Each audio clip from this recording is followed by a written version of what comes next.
Bismillahirrahmanirrahim. Alhamdulillahi Rabbil Alameen. Wa salatu wa salam ala sayyidil mursaleen wa ala alihi wa sahabatihi ajma'in. Subhanaka la ilma lana illa ma 'allamtana innaka antal alimul hakim. Subhanaka la fahma lana illa ma fahamtana innaka antal jawadul karim. Wa qur rabbi zidni ilma.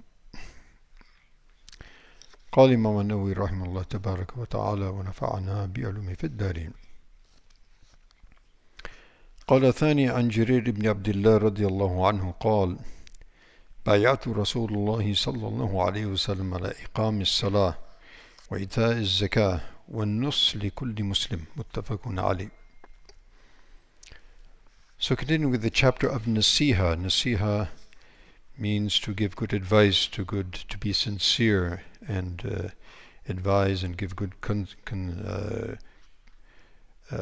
advice and console others in their best interests, and to be sincere to each and everyone according to their position, according to their status. So in this hadith of Jarir ibn Abdullah radiallahu anhu, he says that I bayatu Rasulullah sallallahu alayhi wasallam, that I took an oath. Bayat actually basically means to shake hands and pledge an allegiance or pledge an oath or some type of pact for any particular thing. In this case, the Muslims would pledge their allegiance to Rasul alayhi salatu wasalam, to obey Allah subhanahu wa ta'ala and His Rasul, and to follow the injunctions of Islam. And so specifically among the conditions of that pact that he mentions that he made with Rasul alayhi salatu wasalam, among those conditions were to establish the prayer and pay the zakat, and an-nus li kulli Muslim, and to be sincere and give good advice to each and every Muslim. And in this context, there's an amazing story that's mentioned about Sayyidina Jarir radiallahu anhu, and that is that he sent his man to buy a horse.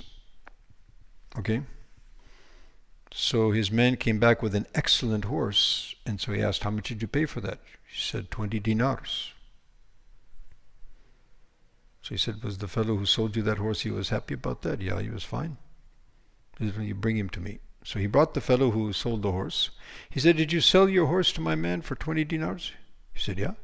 He said, you're happy with that? He said, yeah. He said, but your horse is worth more than that, I think.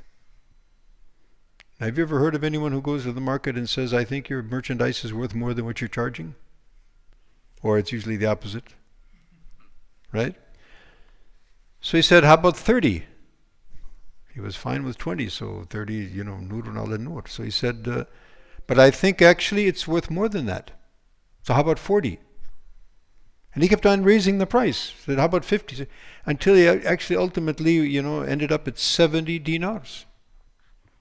And so the people sitting around, they were surprised. He was happy to sell his horse at 20, and that's the condition of buying and selling. Antaradin minkum. So since he was happy to sell it at 20, so why did you raise the price? He said, because I pledged allegiance to Rasul alayhi salatu wasalam with this condition, an-nus li kulli Muslim, to be sincere and give the proper advice. And as we're going to see in the next hadith, that we can't believe and be true believers until we love for our brother that we love for ourselves. Allahu Akbar. So may Allah subhanahu wa ta'ala give us that kind of understanding and that kind of, relationships, with one another. Ameen thumma ameen wa akhira da'wana. Alhamdulillahi Rabbil Alameen. Wassalamu alaikum wa rahmatullahi wa barakatuh.